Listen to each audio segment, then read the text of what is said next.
Hello, I'm Bonnie Boswell.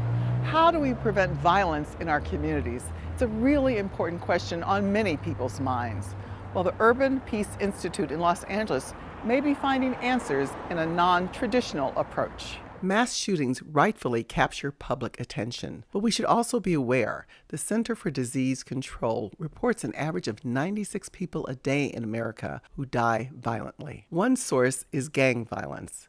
But now, because of the Urban Peace Institute, former gang members like Mike Garcia and Andre Christian are part of the solution.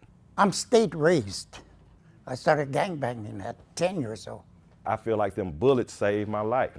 I'd rather got them 3 bullets and still be walking around versus that life sentence. Here, men and women from the community learn how to diffuse violence and share stories of personal transformation. I was shot 3 times the first time and 10 times the second time. When you get on the receiving end, it's changed your thinking pattern. What does it mean to you to be involved in this? So each situation has to be assessed. If you can hear it and you talk to that individual, then you can have sidebar conversations. Fernando Rejon is the Executive Director of the Urban Peace Institute. How is your approach different? For years, we've had the war on gangs and the war on drugs really focus and militarized police to create an us versus them mentality. So our perspective is, as law enforcement continues to have a salient role in public safety, there's also needs to be investment in community capacity to address violence and build pathways for former gang members to come back to their communities and negotiate peace agreements. What happens when the community gets involved? When law enforcement alone responds to a shooting, the likelihood for retaliation drops, I want to say about 40%.